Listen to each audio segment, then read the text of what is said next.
Hello students, welcome to my third video of chemical equilibrium.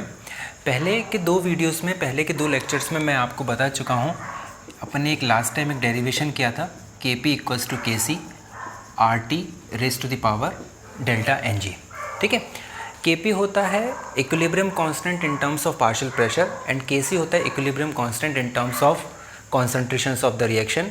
R होता है universal gas constant and delta Ng is your sum of the gases moles of product minus sum of gases moles of reactant. आज अपन आगे बात करते हैं और अपन बात करते हैं एक्सटेंट ऑफ द रिएक्शन का। एक्सटेंट ऑफ द रिएक्शन से आपको बेसिकली ये सीखने के लिए मिलेगा कि केमिकल इक्विलिब्रियम के जो क्वेश्चंस होते हैं, न्यूमेरिकल जो प्रॉब्लम्स होते हैं, उनको सॉल्व करने का अप्रोच क्या रहता है। आज मैं आपको वो सिखाने वाला हूँ। देखिए, फॉर एग्जांपल आपके पास कोई रिएक्शन है AA BB and it is giving you CC plus DD। जब भी आपके पास कोई रिएक्शन आती है तो इनिशियली आपको कुछ मोल्स दिए रहते हैं। कुछ सवालों में कुछ कंडीशंस में आपको initial moles of A and initial moles of B दिए होंगे, या तो कुछ एक वैलिड इन्फॉर्मेशन दे के रखेगा वहाँ पे जहाँ से आप मोल्स को निकाल सकते हो। या अपन एक और केस देखेंगे जब आपको इनिशियल मोल्स नहीं गिवन होंगे, तब कैसे अपन न्यूमेरिकल को सॉल्व करेंगे, वो भी आज इस लेक्चर में मैं आपको सिखाऊंगा। तो सबसे पहले अपन बात करते हैं कि मान लीजिए फॉर एग्जांपल जब रिएक्शन स्टार्ट हुई होगी, जब भी कोई रिएक्शन स्टार्ट होती है तो अपन उसको रिप्रेजेंट करते हैं एट t इक्वल टू 0 पे। ठीक है, जब भी कोई रिएक्शन स्टार्ट होती है तो अपन उसको लिखते हैं at time t equal to 0 पे इनिशियली। मान लेते हैं फॉर एग्जांपल इसके इनिशियल मोल्स A0 हैं और इसके इनिशियल मोल्स कितने हैं B0। ये क्वेश्चन में ऑलरेडी गिवन था कि A और B के इनिशियल मोल्स A0 और B0 थे, और इतने A0 और B0 मोल्स लेने के बाद आपने रिएक्शन को स्टार्ट किया और थोड़े टाइम के बाद C और D ने बनना चालू किया। For example at T equals to equilibrium पे। ठीक है, जैसे ही इक्विलिब्रियम आया, इक्विलिब्रियम आने के लिए अपन मान लेते हैं कि A के जो A0 मोल थे उसमें से Y मोल्स रिएक्ट करें। ऑब्वियस सी बात है, इक्विलिब्रियम पे आने के लिए, रिएक्शंस को आगे बढ़ने के लिए रिएक्टेंट को रिएक्ट करना पड़ेगा और प्रोडक्ट को बनना पड़ेगा। तो मैं मान लेता हूँ let Y moles of reactant A reacted and equilibrium is achieved। अपन ने माना कि A0 में से Y मोल्स रिएक्ट करे और इक्विलिब्रियम आ गया। ठीक है, अगर A के Y मोल्स रिएक्ट करे हैं तो B के कितने मोल्स रिएक्ट करेंगे। आप देखो, अगर A के रिएक्ट करते हैं तो B के कितने मोल्स रिएक्ट करते हैं, B मोल्स। अगर A का 1 मोल रिएक्ट करेगा तो B का कितना मोल रिएक्ट करेगा, B बाय A। लेकिन A के कितने मोल रिएक्ट कर रहे हैं, Y मोल्स, तो आपका आंसर आएगा B by A into Y, है ना। अगर A के A मोल्स रिएक्ट कर रहे हैं तो B के कितने मोल्स रिएक्ट कर रहे हैं, B moles. A mole of A are reacting with B mole of B। अगर A का 1 मोल रिएक्ट करता तो आता B बाय A, लेकिन मैंने जो आपको एग्जांपल दिया है, मैं जो आपको करवा रहा हूँ उसमें Y मोल रिएक्ट करवाए हैं मैंने और इक्विलिब्रियम पे लाया हूँ। तो इक्विलिब्रियम पे B के कितने मोल्स रिएक्ट कर चुके होंगे, B by A into Y. तो मैं यहाँ पे लिख सकता हूँ B0 माइनस B बाय, मैं यहाँ पे लिख सकता हूँ B by A into Y. In the same way ये तो रिएक्टेंट है, ये रिएक्ट कर रहे हैं, C बनना चालू करेगा और D बनना चालू करेगा। कितना बनेगा, अगर A मोल रिएक्ट करता है तो B का कितना मोल बनता है, C मोल। अगर इसका 1 मोल रिएक्ट करेगा तो इसका कितना मोल बनेगा, C बाय A। लेकिन इसका कितना मोल रिएक्ट कर रहा है, Y मोल, तो C by A into Y. In the same way अगर इसका A मोल रिएक्ट करता है तो इसका बनता है D मोल, और अगर 1 मोल रिएक्ट करता तो बनता है D बाय A मोल, और यहाँ पे कितना मोल रिएक्ट कर रहा है, Y मोल। तो इस तरीके से आप इक्विलिब्रियम पे अगर इनिशियल मोल्स आपको गिवन हो तो इस तरीके से आप एक रिएक्शन को लिख सकते हो। इक्विलिब्रियम पे कितनी किसकी कॉन्सेंट्रेशन होगी वो आप बता सकते हो। ठीक है, अभी तो सिर्फ Y मोल्स रिएक्टेंट के रिएक्ट करे थे और इक्विलिब्रियम आया था, अभी एक्सटेंट ऑफ द रिएक्शन के बारे में बात नहीं करी है। अब देखिए, अगर एक्सटेंट ऑफ द रिएक्शन के बारे में बात करें,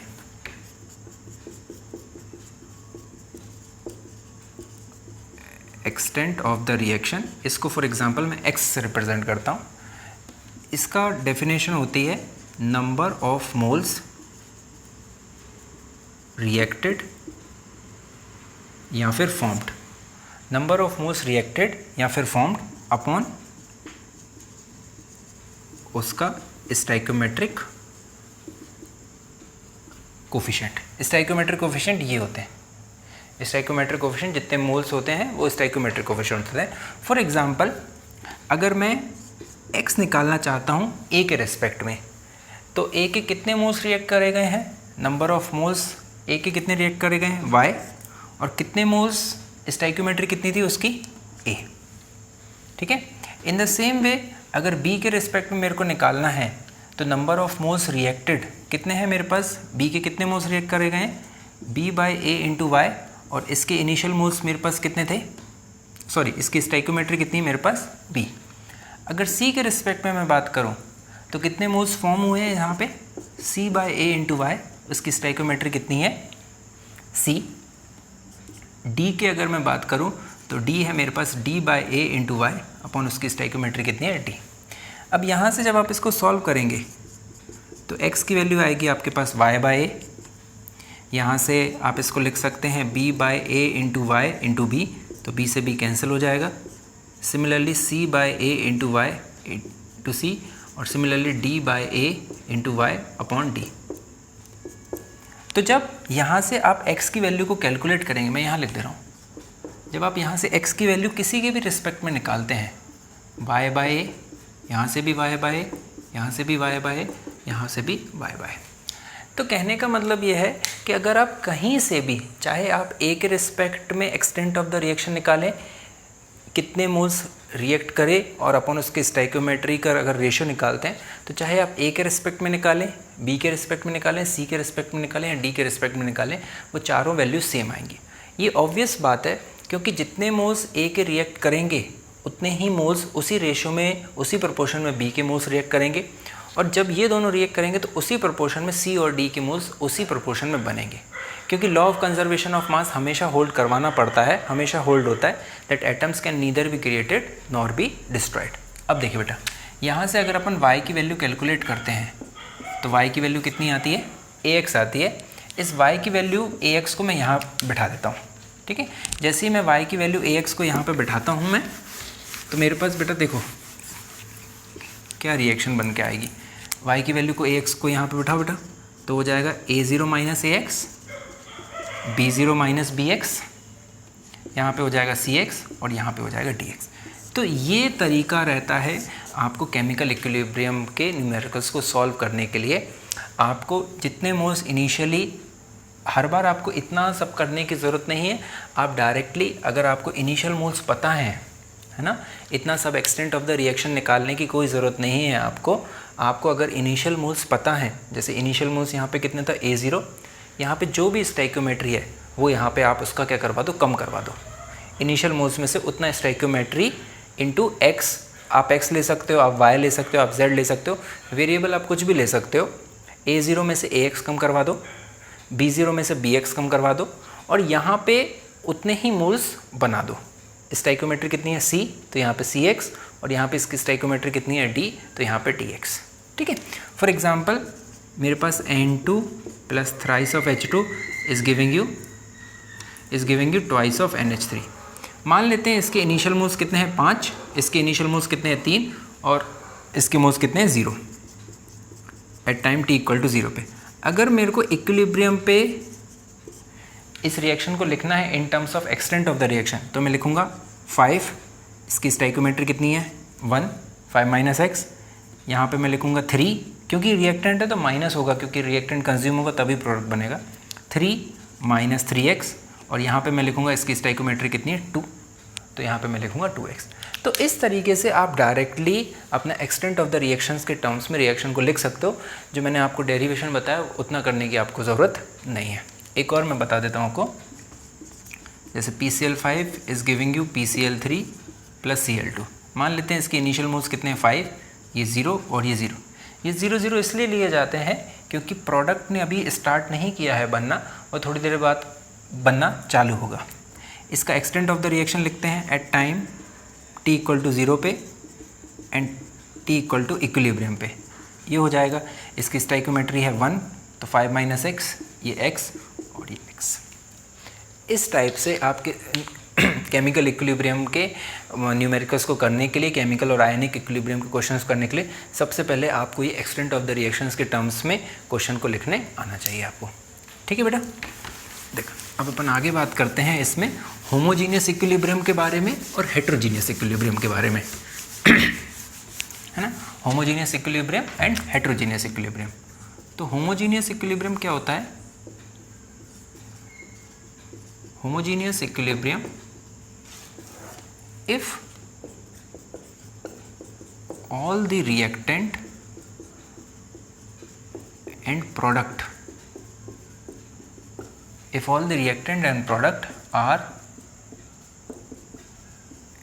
in the same phase, ठीक है, if all the reactant and product are in the same phase, then it is called as homogeneous equilibrium, then it is called as homogeneous equilibrium। अगर reactant और product दोनों ही same phase में है तो उसको अपन बोलते हैं होमोजीनियस इक्विलिब्रियम। जैसे for example H2 gas plus I2 gas is giving you twice of HI gas. सभी के सभी गैसियस फेज में है, सेम फेज में है, तो अपन बोलेंगे ऐसा इक्विलिब्रियम क्या कहलाता है? Homogeneous equilibrium. N2 gas plus thrice of H2 gas is giving you twice of NH3 gas. तो ये इक्विलिब्रियम क्या कहलाता है आपके पास? क्योंकि सभी इसमें गैसेस फेज में हैं, तो ये कहलाता है आपके पास होमोजीनियस इक्विलिब्रियम। ठीक है, नेक्स्ट आता है आपके पास हेट्रोजीनियस इक्विलिब्रियम।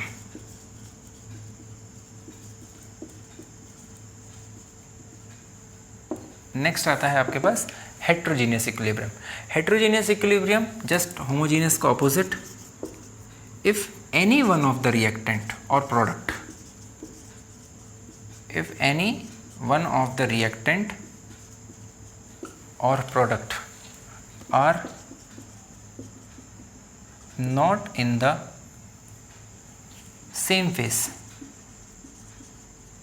अगर रिएक्टेंट या प्रोडक्ट में से कोई भी अगर सेम फेज में नहीं है, then it is called as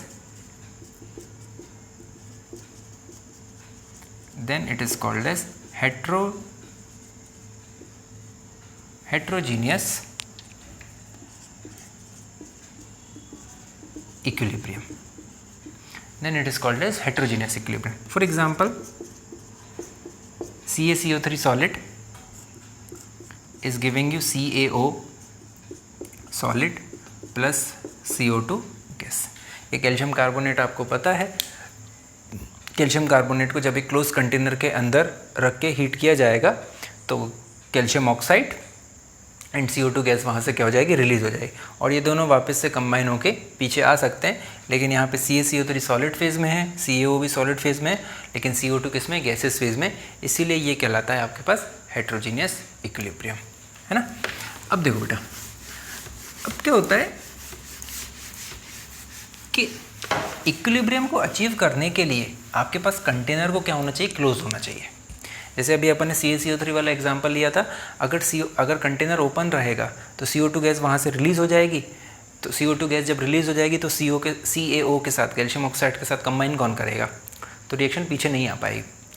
तो शर्त ये होती है, कंडीशन ये होती है कि रिवर्सिबल रिएक्शंस के लिए इक्विलिब्रियम को इस्टेब्लिश करने के लिए कंटेनर क्या होना चाहिए? क्लोज होना चाहिए।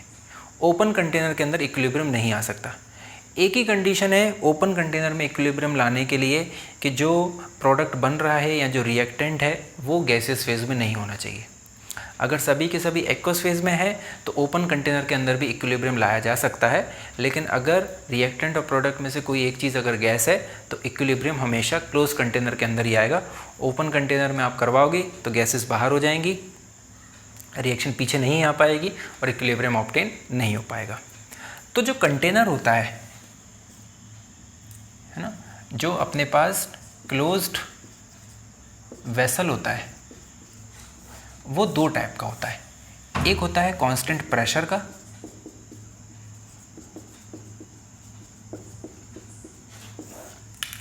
नहीं, जो वेसल होता है आपके पास वो होता है आपके पास एक रिजिड वेसल होता है। जो वेसल होता है आपके पास वो दो टाइप का होता है, जिसमें आप रिएक्शन कैरी करवाते हो वो दो टाइप का होता है। एक होता है आपके पास रिजिड वेसल और एक होता है आपके पास फ्लेक्सिबल वेसल, या फिर आप बोल सकते हो फ्लेक्सिबल कंटेनर। ठीक है, अगर रिजिड वेसल रहेगा तो वॉल्यूम की वैल्यू क्या रहेगी उसमें, कांस्टेंट। और अपने को ये चीज़ पता है PV इक्वल्स टू nRT में अगर वॉल्यूम कांस्टेंट है, नंबर ऑफ मोल्स कांस्टेंट है, R कांस्टेंट है, तो कोई भी रिएक्शन जो है वो एक कांस्टेंट टेम्परेचर पे कैरी होती है। PV इक्वल्स टू nRT में अगर टेम्परेचर कांस्टेंट है, क्योंकि कोई भी रिएक्शन कांस्टेंट टेम्परेचर पे कैरी होती है, R गैस कांस्टेंट है, V आपने कांस्टेंट कर दिया रिजिड वेसल होने की वजह से, तो प्रेशर जो होगा वो डायरेक्टली प्रोपोर्शनल किसके रहेगा, मोल्स के। इसका यूज़ मैं आपको बताता हूँ कि pressure is directly proportional to mole का यूज़ करके आप कैसे न्यूमेरिकल को ईजी तरीके से सॉल्व कर सकते हो। अगर कुछ भी नहीं दिया हुआ है क्वेश्चन में, रिजिड वेसल है या फ्लेक्सिबल वेसल है, तो आप हमेशा उसको क्या मान के चलोगे, रिजिड वेसल। बाय डिफ़ॉल्ट क्या रहता है कंटेनर, बाय डिफ़ॉल्ट जो आपके पास वेसल होता है वो रिजिड वेसल होता है, जिसमें वॉल्यूम उसका फिक्स रहता है। फ्लेक्सिबल वेसल है अगर, तो उसका प्रेशर क्या रहेगा, प्रेशर कांस्टेंट रहेगा। अगर PV इक्वल्स टू nRT में अगर मैं बात करूं, तो अगर टेम्परेचर मेरे पास कांस्टेंट है, प्रेशर कांस्टेंट है, तो volume is directly proportional two moles रहेगा। फ्लेक्सिबल वेसल के न्यूमेरिकल्स आपको नहीं देखने के लिए मिलेंगे, बहुत रेयरली चांस है कि आपको फ्लेक्सिबल वेसल का कोई न्यूमेरिकल मिले। ज़्यादा मैक्सिमम केसेस में आपको रिजिड वेसल के न्यूमेरिकल मिलेंगे, या तो वो वेसल के बारे में कोई डिस्कस ही नहीं करेगा आपसे, वो सिर्फ कंटेनर बोलेगा, एक वेसल है 10 लीटर का या एक वेसल है 20 लीटर का। अगर कुछ भी नहीं बोला गया है तो आप इसको एक रिजिड वेसल मानेंगे और इसको pressure is directly proportional two moles का कंसेप्ट लगा के उसको आप सॉल्व कर सकते हैं। अब देखिए इस चीज़ को मैं कैसे सॉल्व कर रहा हूँ आपके लिए। देखिए जो प्रेशर है वो डायरेक्टली प्रोपोर्शनल किसके है, नंबर ऑफ मोल्स के। तो जैसे मान लो मेरे पास कोई रिएक्शन है, मैं वही पुरानी वाली रिएक्शन ले लेता हूँ अपनी, AABB is giving you CC and DD। मान लेते हैं मेरे को at time t equal to 0 पे मेरे को मोल्स नहीं दिए हैं, है ना। जो चीज़ मैंने पहले एक्सटेंट ऑफ द रिएक्शंस निकाली थी, मेरे को इस बार उसको मोल्स नहीं दिए हैं, मेरे को इनका पार्शियल प्रेशर दिया है। मान लेते हैं ये गैस है, ये भी गैस है, ये भी गैस है और ये भी गैस है। तो अगर मेरे को मोल्स नहीं दिए हैं और इनका इनिशियल प्रेशर दिया है, मान लेते हैं ये प्रेशर P1 है और इसका प्रेशर P2 है, तो जो भी चीज़ आप नंबर ऑफ मोल्स के साथ करते थे वो सेम चीज़ आप प्रेशर के साथ भी कर सकते हैं at T equals to equilibrium पे। इसको देखो मैं कैसे लिख रहा हूँ, P1 माइनस AP, है ना।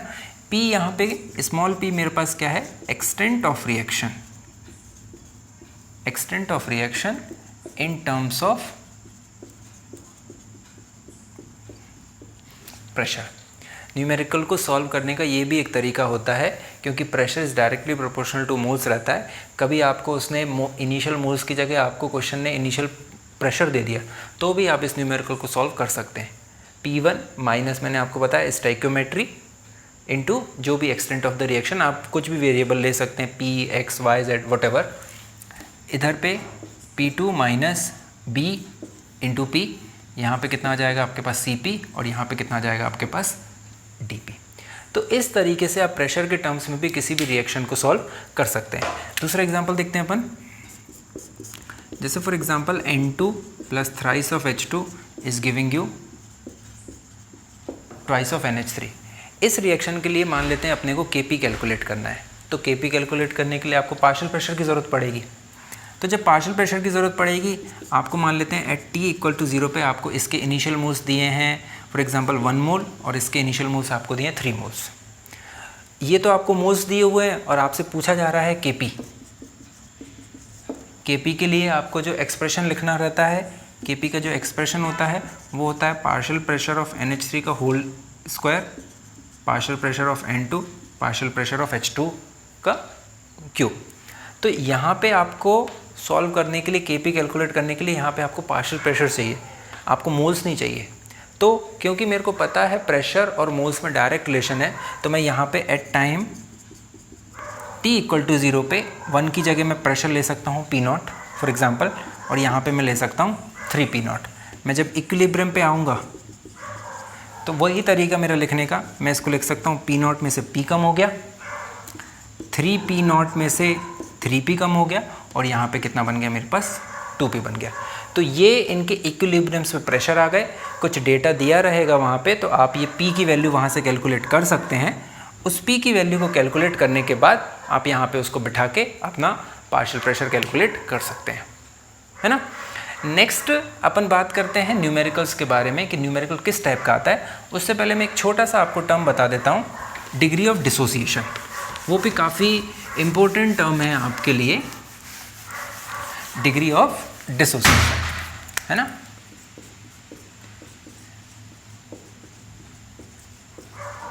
Degree of dissociation, degree of dissociation को अपन रिप्रेजेंट करते हैं किससे, अल्फ़ा से। हमेशा आप ध्यान रखना कि जो अल्फ़ा की वैल्यू रहेगी, value of alpha is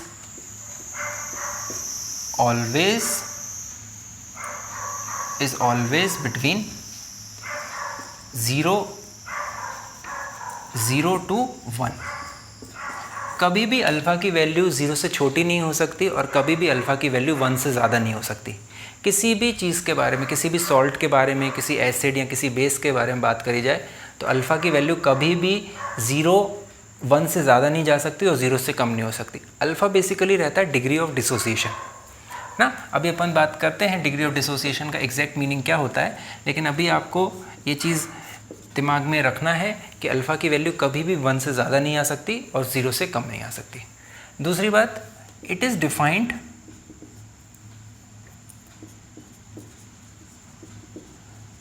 defined only for single reactant system.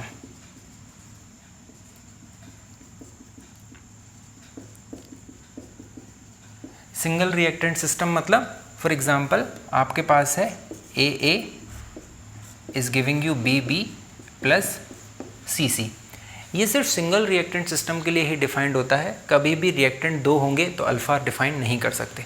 Let's say for example at time t = 0 पे इसके इनिशियल मोल्स थे A0, इसके 0 मोल्स एंड इसके 0 moles. At time t = equilibrium पे मान लेते हैं अपन इसमें से A0 में से Y मोल्स रिएक्ट करे गए और ये इक्विलिब्रियम पे आ गया।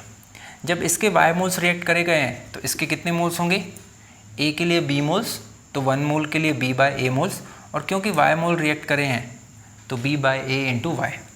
इन द सेम वे इसके A मोल्स के लिए इसका C मोल, तो इसके 1 मोल के लिए इसका C/A और Y मोल्स के लिए इसका Y। ये तो मैं पहले भी जो मैंने आपको बताया कि Y मोल्स रिएक्ट करने के बाद रिएक्शन इक्विलिब्रियम पे अपन ला सकते हैं। वेरिएबल कुछ भी ले सकते हैं, X, Y, Z whatever you want to take. अब अल्फ़ा की डेफिनेशन क्या होती है, अल्फ़ा का मीनिंग होता है, अल्फ़ा की डेफिनेशन होती है number of moles reacted for 1 unit of moles taken, कि कितने नंबर ऑफ मोल्स रिएक्ट करे जा रहे हैं अगर आप 1 यूनिट ऑफ मोल्स रिएक्टेंट का लेते हो। फॉर एग्जांपल अगर मैंने यहाँ पे A0 मोल्स लिए थे, तो Y मोल्स रिएक्ट करे, लेकिन मेरे लिए कितना डिफाइन करना है, मेरे को number of moles reacted for 1 unit of moles taken. A0 moles के लिए Y मोल रिएक्ट कर रहे हैं तो 1 मोल के लिए कितना रिएक्ट करेगा, Y/A0, और ये जो Y/A0 है यही मेरा अल्फ़ा होता है। यही मेरे अल्फ़ा की डेफिनेशन होती है कि number of moles reacted for 1 unit of moles taken. अगर A0 मोल्स लिए गए थे तो Y मोल्स रिएक्ट कर रहे थे, अगर 1 मोल लिया जाएगा तो कितना रिएक्ट करेगा, Y/A0 = अल्फ़ा। यहाँ से Y की वैल्यू अपन कैलकुलेट कर लेते हैं, Y की वैल्यू हो जाएगी A0 × अल्फ़ा। इस वैल्यू को आप यहाँ पे बिठा दीजिए बेटा, जैसे ही आप यहाँ पे बैठाएंगे तो आपके पास आएगा,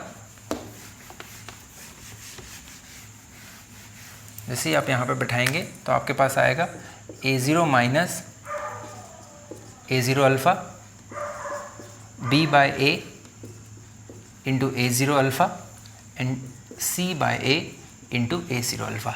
यहाँ से A0 अपन कॉमन ले लेते हैं तो 1 minus alpha B by A into A0 alpha and C by A into A0 alpha. तो ये किसी भी रिएक्शंस को अल्फ़ा के टर्म्स में लिखने का तरीका होता है। जैसे फॉर